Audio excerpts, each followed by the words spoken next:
So hi everyone, I know that you know you all know this slide, that is PQRST, that's where the basics of ECG starts, and I will go through fast that these segments and intervals you know very well. Okay, so when put on the ECG, the 12 lead ECG, it looks like this. So what we read all the PQRST was primarily between the lead 2. The lead 2 shows the prominent P, a prominent R and a prominent T, because lead 2, as we discussed in the Athens triangle, that it forms the basic of the triangle. The sum of the lead 1 and lead 3 will always be lead 2. So lead 2, if the cardia is normal and positioned in the right position in the left chest, then the lead 2 will be showing the what we usually read the normal ECG. And then when you get a ECG, first look in the below that it is running at 25 millimeter per second. That is very important. If it doesn't, then the variation in the heart rate will be easily seen. And then look for the lead 2. If it is prominent, okay, most probably you are looking at a normal ECG. Then go for AVR. If all the parameters are negative, like all the waves like P, QRS and T, all the waves are negative, then most probably you are looking at a, again reconfirming that it's a normal ECG and there is no lead reversal or something like that. And then go for V1 and V2.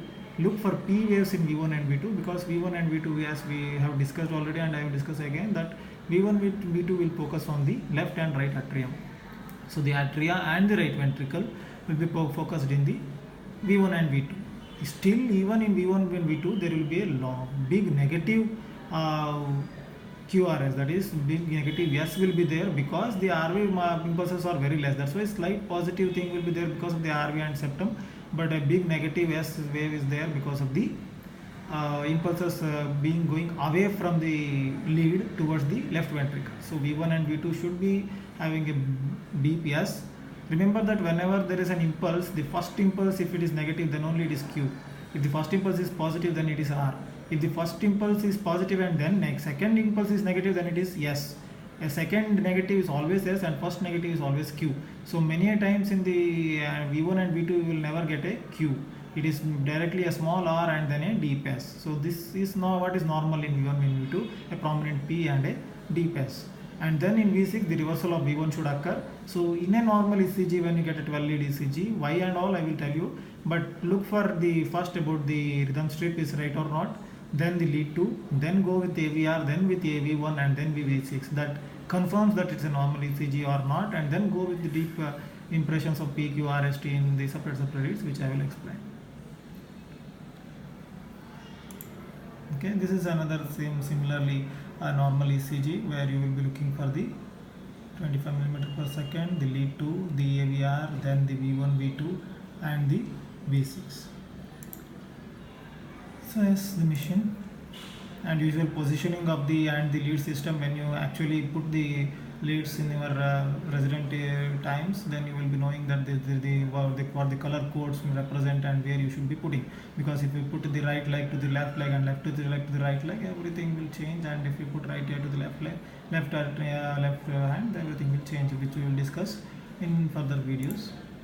So this is another like the precordial terminus, which we have already discussed, that V1, V2, V3, V4, the fourth intercostal space, right parasternal, left parasternal, and fifth intercostal space going to lateral, and V6 in the axilla.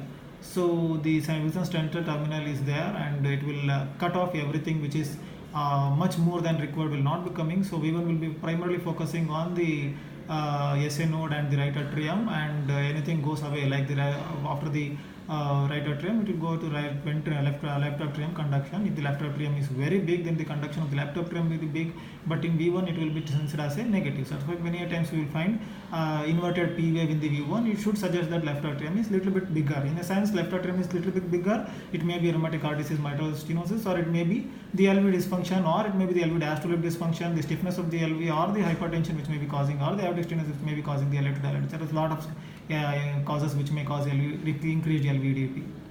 Okay, so in turn this V1 will focus on only the RA and RV mainly. So the RV impulse which we discussed, V2, V2 and V3 will be the more of septal and the anterior wall. Then V3, V4 will be the actual anterior wall, focus on the anterior wall, and the V5, V6 will be the lateral. That's why when we saw the ECG, actually as the progression of R wave goes in V3, V4, V5, R wave will be the peak in V3, V4, V5, and then slightly the height of the R wave or the amplitude of the R wave goes on decreasing.